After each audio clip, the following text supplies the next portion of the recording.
Hello everyone. Students, in our today's class we will discuss about chapter journal.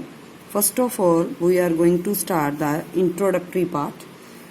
बच्चा, journal is a book of original entry in which all the business transactions are recorded systematically. Journal में सारी की सारी business transaction systematically record की जाती हैं. And why it is called book of original entry? Because first of all the transactions are to be recorded in this book from the different vouchers. So that's why इसको original entry book भी बोला जाता है. Second thing, it is derive, journal word is derive from word jour. This means day. So it is also called day book because day-to-day transactions are to be recorded in this book.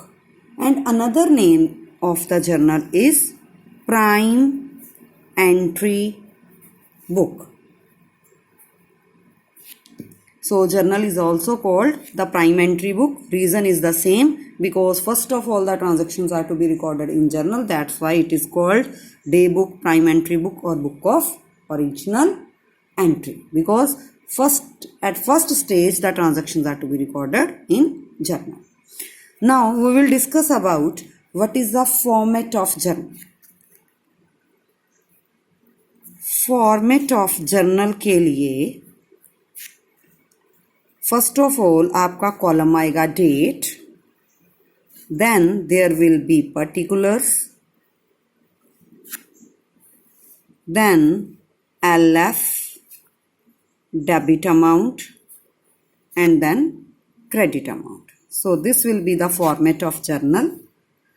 Now under date column you will write down the dates on which the posting is to be made, on which the transaction is to be converted or is to be posted in the journal. That date is to be mentioned.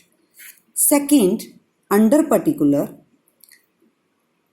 what account is going to be debit and which account is going to be credit, it is to be mentioned under particular column. Next, LF. LF means ledger folio. Ledger folio means ledger का page number. Means from journal the transactions are to be posted into the ledger. तो journal में हम लिखेंगे कि ये जो posting है वो लेजर की बुक में कौन से पेज नंबर पे है. So under ledger folio the page number of ledger is to be mention. Now the two columns are there, debit amount, credit amount.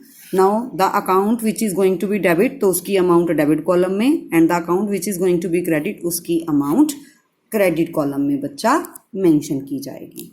तो इस तरीके से ये जर्नल का फॉर्मेट होगा. Now, before starting the journal, we must know the rules. It is also known as golden rules, rules of double entry system.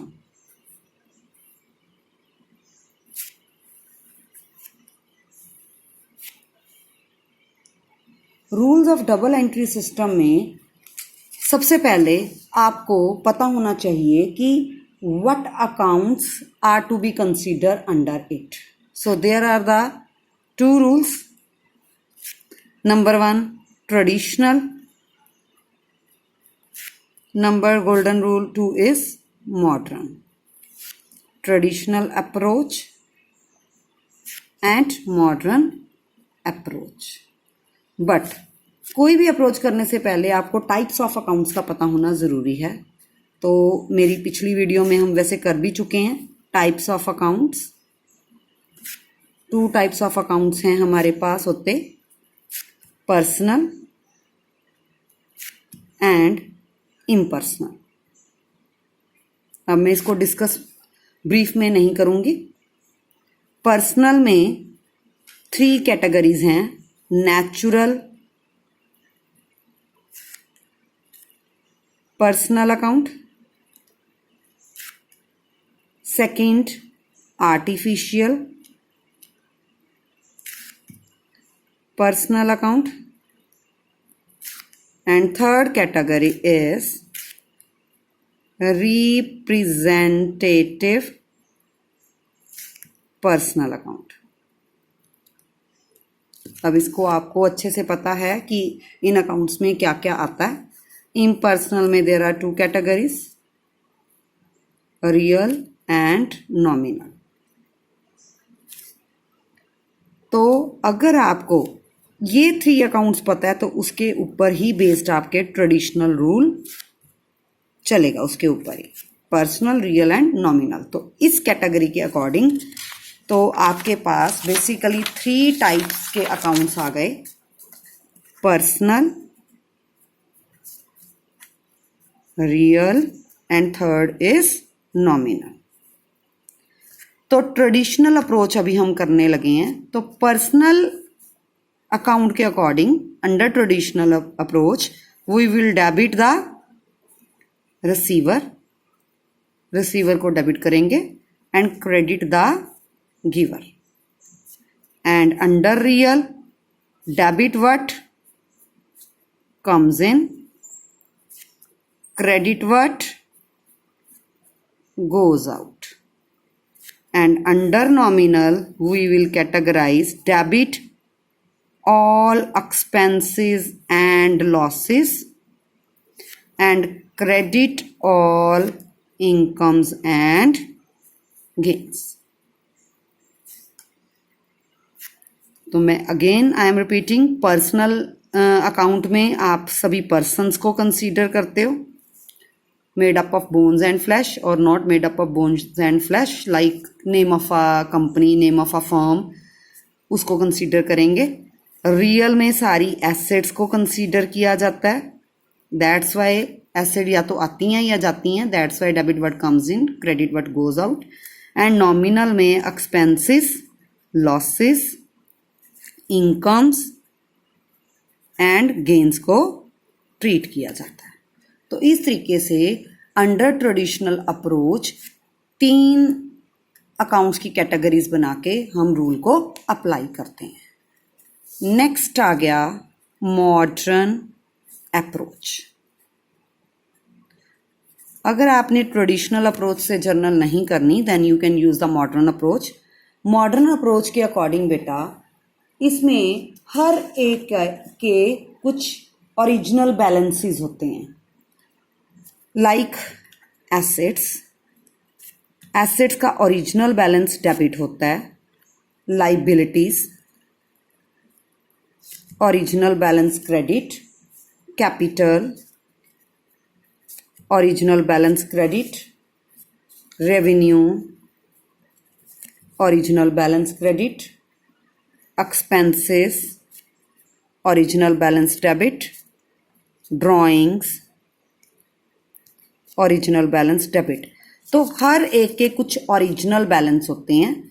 तो हम क्या करेंगे, if asset is increasing, asset अगर इंक्रीज हो रही है तो उसका ओरिजिनल बैलेंस देखेंगे. ओरिजिनल बैलेंस इज डेबिट, तो हम अगर एसेट इंक्रीज हो रही है तो डेबिट ही करेंगे. And if asset is decreasing means asset sale हो रही है, मीन्स डिक्रीज हो रही है बिजनेस से, तो एसेट को हम क्रेडिट कर देंगे. मीन्स अगर ओरिजिनल बैलेंस देखना है उसका ओरिजिनल बैलेंस क्या है, और अगर एसेट इंक्रीज होगी तो उसको सेम बैलेंस मिलेगा, और अगर एसेट डिक्रीज होगी तो उसका ऑपोजिट बैलेंस मिलेगा. Similarly in liabilities original balance credit है, अगर लाइबिलिटी इंक्रीज होगी तो सेम बैलेंस, अगर लाइबिलिटी डिक्रीज होगी तो ऑपोजिट बैलेंस. कैपिटल भी सेम, इंक्रीज पे क्रेडिट एंड डिक्रीज पे डेबिट. रेवेन्यू इंक्रीज पे क्रेडिट एंड डिक्रीज पे डेबिट. एक्सपेंस का ओरिजिनल बैलेंस डेबिट है तो इंक्रीज पे डेबिट ही करेंगे, अगर ये डिक्रीज होता है एक्सपेंस देन उसका credit balance show opposite balance होगा.